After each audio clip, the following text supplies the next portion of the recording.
നമ്മൾക്ക് ഇവിടെ ഏറ്റവും കൂടുതൽ ഇപ്പോഴത്തെ ട്രെൻഡ് കുഴിമന്തി, കപ്സ, ഈ സാധനങ്ങൾക്ക് ഏറ്റവും കൂടുതൽ ഉപയോഗിക്കുന്ന ഈ സൺഫ്ലവർ ഓയിലാണ്. അത് ശരി. ഓ, അപ്പൊ നല്ല സത്യത്തിൽ ഇത് ഇവിടെ വന്ന നല്ല മാർക്കറ്റ് സാധനം തന്നെയാണ് അല്ലേ? അതെ അതെ.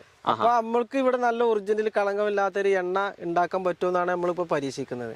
ഇതിലിപ്പോ പല തമിഴ്നാട് അന്വേഷിച്ചു അവര് പറഞ്ഞു ഇതില് 10 കിലോക്ക് 1 കിലോ ശർക്കര, ഈ ശർക്കര കൂട്ടിയിട്ടാണ് നാട്ടിൽ പറഞ്ഞു. ചിലര് വെള്ളം, അപ്പൊ അത് ഏതൊക്കെ രൂപത്തിലാണ് നമ്മളെ നാട്ടിലെ മില്ലിൽ ശരി ശർക്കര എണ്ണ ഫിൽട്ടർ ഒന്ന് ക്ലീൻ ആവാൻ അത് വേണമെന്ന് പറഞ്ഞു. സുഹൃത്തുക്കളെ നമസ്കാരം. ഓർഗാനിക് കേരളത്തിൻ്റെ പുതിയ വീഡിയോയിലേക്ക് എല്ലാവർക്കും സ്വാഗതം. നമ്മളിന്നേ വളരെ രസകരമായൊരു കാര്യമാണ് നിങ്ങൾക്ക് കാണിച്ചു തരുന്നത്. നമ്മൾ ഇതുവരെ ചെയ്യാത്തത്. നമ്മൾക്ക് എല്ലാവർക്കും ഭയങ്കര കൗതുകം തോന്നുന്ന അല്ലെങ്കിൽ ഒരു അത്ഭുതം തോന്നുന്ന കൃഷി രീതിയാണ് കേരളത്തിൻ്റെ കാലാവസ്ഥയ്ക്കനുസരിച്ച് സൂര്യകാന്തി കൃഷി ചെയ്യാൻ പറ്റുമോ എന്നുള്ളത്.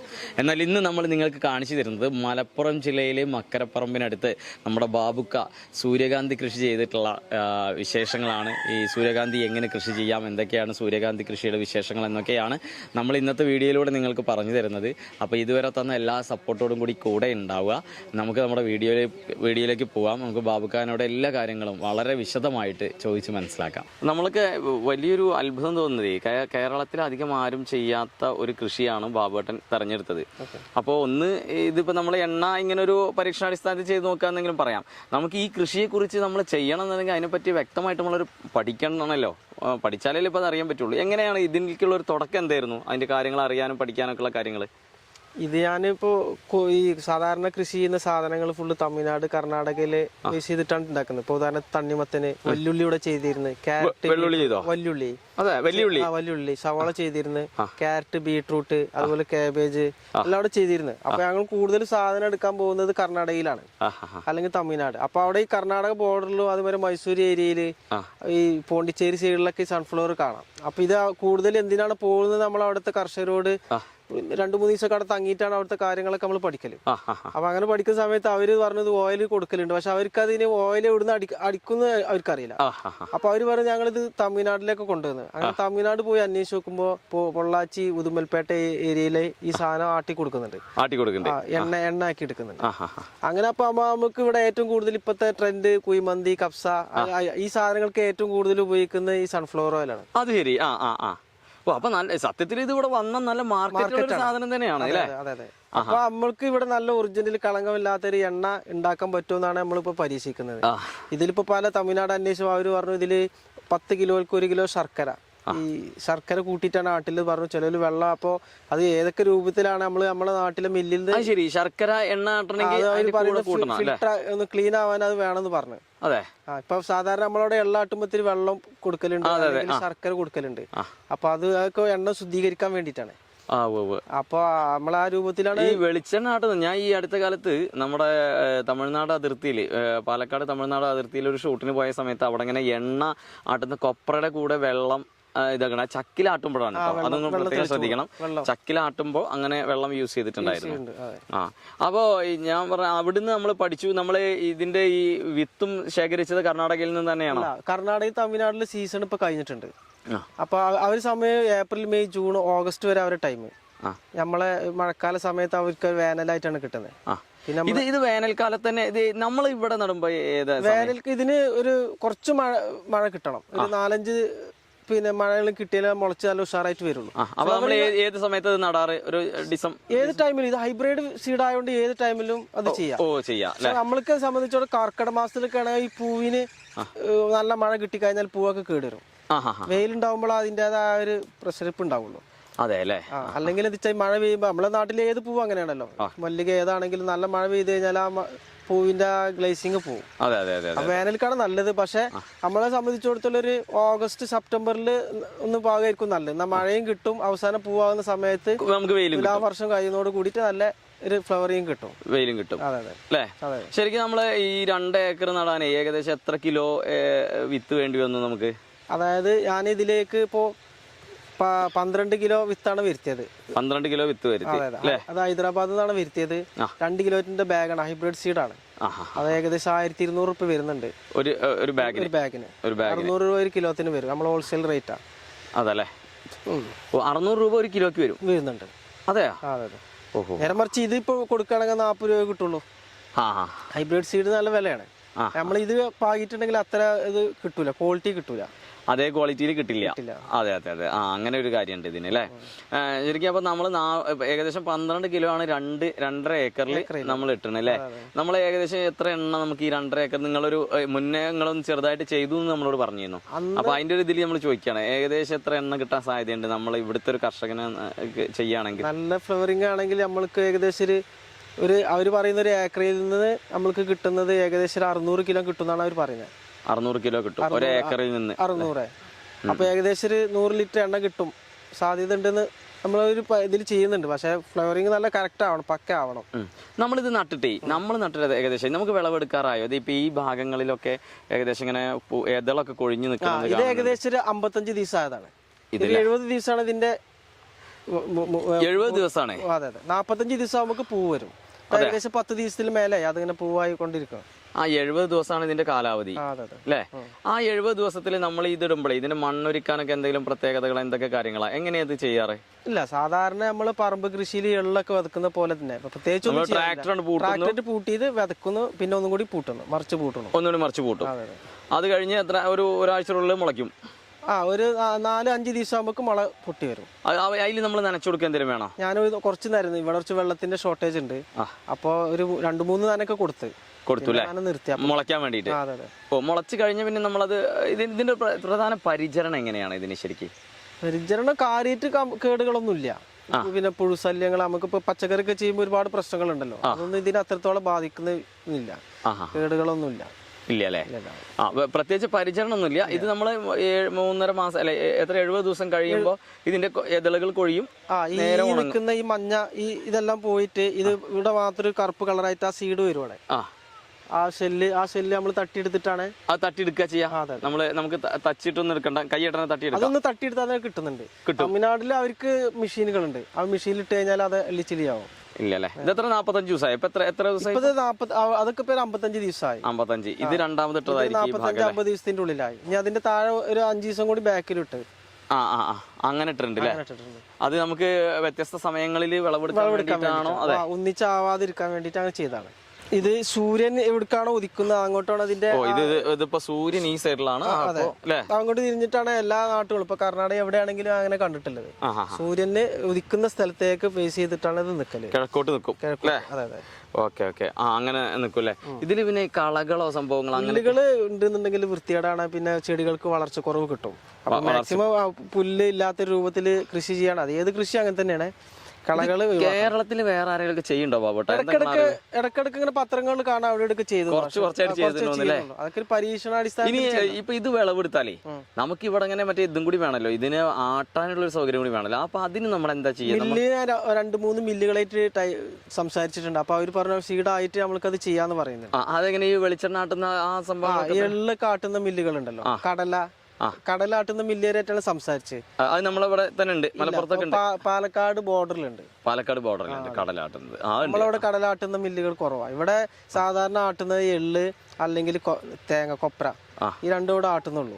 അപ്പൊ കടലാട്ടുന്ന മില്ലേര് അവര് പറഞ്ഞ് നമുക്ക് നോക്കാം, ഡൈ ഒന്ന് ടൈറ്റ് ചെയ്ത് കൊടുക്കാന്നൊക്കെ പറഞ്ഞിട്ടുണ്ട് അല്ലേ. നമ്മൾ ഈ സാധാരണ നമ്മൾ എന്ത് കൃഷി ചെയ്യുമ്പോഴും അതിനൊരു അടിവളോ അല്ലെങ്കിൽ പ്രത്യേകിച്ച് ജൈവവളങ്ങളോ അല്ലെങ്കിൽ മറ്റു വളങ്ങളോ ഏതായാലും കൊടുക്കാറുണ്ട് എല്ലാ കർഷകരും. ഈ സൂര്യകാന്തിയെ സംബന്ധിച്ച് അങ്ങനെ ഒരു ഇതെന്താണ്? ഇതിലിപ്പോ പ്രത്യേകിച്ച് ഒന്നും ചെയ്തിട്ടില്ല. സാധാരണ നമ്മൾ എള്ളൊക്കെ വതക്കണ പോലെ തന്നെ ഇതൊന്ന് പൂട്ടിയിട്ട് അതില് അടിവളം കൊടുക്കുന്നു. ഇപ്പൊ ഇതിലൊക്കെ വളം ഇഷ്ടം പോലെ ഉണ്ട്. കാരണം ഞങ്ങളിവിടെ പച്ചക്കറി ചെയ്യുന്ന സ്ഥലങ്ങളാണ്. സാധാരണ കോഴിക്കാട്ടൊക്കെ ഇതിന്റെ അടിയിലുണ്ടാവും. അപ്പൊ ആ പൂട്ടുന്ന അടിയിൽ നമ്മള് ആദ്യം പൂട്ടും പുല്ലൊക്കെ കളഞ്ഞതിന് ശേഷം രണ്ടാമത് വതച്ചിട്ട് പിന്നെ ഒന്ന് പൂട്ടും. ഒരാഴ്ച ഗ്യാപ്പിൽ ഒന്ന് പൂട്ടി ശരിയാക്കലാണ്. അടിവളം ഒന്നും സാധാരണ കൊടുക്കലില്ല. ആ തൈകൾ നല്ല കരുത്തിൽ വരുന്നുണ്ട്. പക്ഷെ ഇവിടെ സംബന്ധിച്ചോളം കുറച്ച് വെള്ളത്തിന്റെ പ്രശ്നം കൊണ്ടാണ് വളർച്ച കുറവ്. ഇവിടെ നമ്മൾ എന്താ ബോർവെല്ലാണോ? ബോർവെല്ലാണ്. ഇവിടെ ഒരു 400 അടി അടിച്ചിട്ട് വെള്ളം കുറച്ച് കുറവാണ്. ഇനിയിപ്പോ ഒന്നും കൂടി അടിക്കണം എന്ന് കരുതുന്നുണ്ട്. അതെല്ലേ. വേറൊരു കാര്യം ചോദിക്കാനുള്ളത്, നമ്മൾ ഈ തമിഴ്നാട്ടിലോ കർണാടകയിലോ ഉള്ള ഒരു ഇതല്ലല്ലോ അന്തരീക്ഷം, ഒരു സിസ്റ്റം അല്ലല്ലോ ഇവിടെ ഉള്ളത്. അപ്പൊ അത് നമ്മൾ ഇവിടെ ഇത് ചെയ്യുമ്പോൾ നമുക്ക് അതിനൊരു പ്രധാന വെല്ലുവിളി തന്നെയല്ലേ? നമുക്ക് ആ കാലാവസ്ഥാ വ്യതിയാനം ഒരു വലിയ പ്രശ്നം തന്നെയല്ലേ? സാധാരണ പച്ചക്കറികൾക്ക് ഏറ്റവും നല്ല വെയിലാണ് വേണ്ടത്. വെയിലിനോടനുബന്ധിച്ച് കാറ്റ് കുറച്ച് കിട്ടുകയാണെങ്കിൽ ആ സ്ഥലം നല്ല പച്ചക്കറിക്ക് നല്ല പറ്റിയ സ്ഥലങ്ങളാണ്. കാറ്റൊരു നല്ലൊരു മുഖ്യ ഘടകം തന്നെയാണ്. പിന്നെ നന. ഇപ്പൊ തമിഴ്നാട്ടിൽ കർണാടകയിൽ നമ്മളെ കേരളത്തിലേറെ കൂടുതൽ കാറ്റുകളുണ്ട്. അതാണ് അവിടെ അത്രയും പച്ചക്കറി കിട്ടുന്നത്. നമ്മൾക്കൂടെ കിട്ടുന്നതിന്റെ 2-3 ഇരട്ടി വിളവ് അവർക്ക് കിട്ടുന്നുണ്ട്. ഇപ്പൊ നെല്ലാണെങ്കിലും പച്ചക്കറി ആണെങ്കിലും അവര് മണ്ണും നമ്മളെ മണ്ണിന് വ്യത്യാസം. പക്ഷെ ഞങ്ങളെ സംബന്ധിച്ചിടത്തോളം ഈ കരിഞ്ചാപ്പാടി എന്ന് പറയുന്ന ഒരു തമിഴ്നാടുമായിട്ട് ബന്ധപ്പെട്ടൊരു പാടി ഇതിൽ കിടക്കുന്നുണ്ട്. ശരി, കരിഞ്ചാപ്പാടി. ആ പാടിയുടെ മണ്ണിന് വ്യത്യാസമാണ്. ഇവിടെ എന്റെ ചെറുപ്പം മുതലേ ഒരു 40-50 വർഷം മുതൽ ഇവിടെ തക്കാളി കൃഷി, മുളക് കൃഷി ചെയ്തിരുന്നു പറയുന്നത് കേൾക്കും. എനിക്ക് ഓർമ്മയില്ല. കാരണം നിങ്ങൾ ഈ മലപ്പുറത്ത് എല്ലാ സ്ഥലത്തും കാണാറുണ്ട്. മലപ്പുറം ജില്ലയിൽ ഏറ്റവും കൂടുതൽ മുളക് കൃഷി ചെയ്തിരുന്ന ഒരു പറമ്പായിരുന്നു ഇവിടെ നിന്നാണ് ഈ പെരുന്ന പറമ്പ്. നാടൻ മുളക് അല്ലേ, വലിയ മുളക്. ആ മുളകാണ് ഇപ്പൊ എടൂർ മുളകായിട്ട് എടയൂർക്ക് പോയത്. അത് കരിഞ്ചാപ്പാടിയിലാണ്. അതായത് കോട്ടക്കല്, തിരൂരൊക്കെയുള്ള ആളുകൾ ഇവിടെ വന്ന് കൃഷി ചെയ്തിരുന്നു എന്നാണ്. അവര് എന്നിട്ട് കാളവണ്ടിയിലാണ് ഇവിടുന്ന് മുളക് കൊണ്ടുവരുന്നത്. ഇവിടുത്തെ പഴയ 70 വയസ്സായ ആളുകൾ പറയുന്നുണ്ട്. അവര് ചുമന്നുകൊണ്ട് പോയിട്ടുണ്ട്. അതിൽ ഇവിടുത്തെ ആളുകളിൽ കൂടുതൽ ആളുകൾ പാട്ടത്തിനടുത്ത് കോട്ടക്കൽ ഏരിയന്ന് ഇവിടെ വന്ന് കൃഷി ചെയ്തിരുന്നു എന്നാണ്. അപ്പൊ അന്നത്തെ ആളുകള് ഇവിടെ കൃഷി ചെയ്യണമെന്നുണ്ടെങ്കിൽ ഇതിന് ഇവിടെ എന്തെങ്കിലും ഒരു പ്രത്യേകത കാണണം.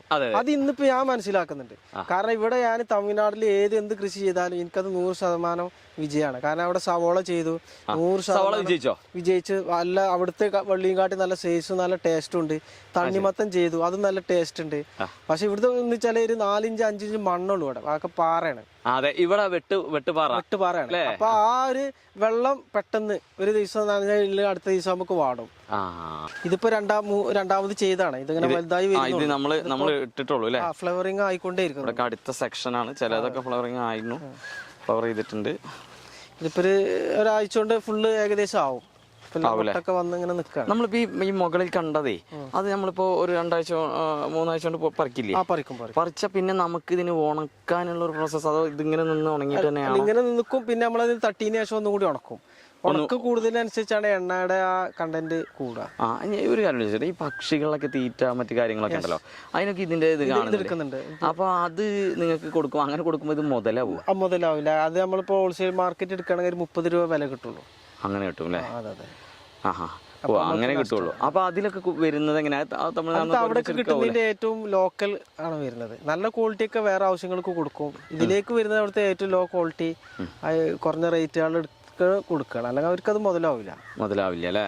ഈ ശരിക്കും ഈ സൂര്യകാന്തി നമുക്ക് ഇതായി കഴിഞ്ഞാൽ പൂവിടുന്നത് എത്ര മാസമാവും നമുക്ക് ഇട്ട് കഴിഞ്ഞാല്? എങ്ങനെയാണ് അതിന്റെ രീതി? ഏകദേശം പൂവ് ഒരു 40-45 ദിവസം ആകുമ്പോഴേക്കാണ് പൂവ് വരാം. സാധാരണ പച്ചക്കറിയൊക്കെ പൂവിടുന്ന സമയം തന്നെ പൂവ് വരുന്നുണ്ട്. അങ്ങനെ തന്നെയാണ് അല്ലേ? അതെ, അതേ ടൈം തന്നെ. ഇപ്പൊ പാടത്തിൽ ഇത് നമ്മൾ എള്ളിനെ നോക്കിയാൽ മതി.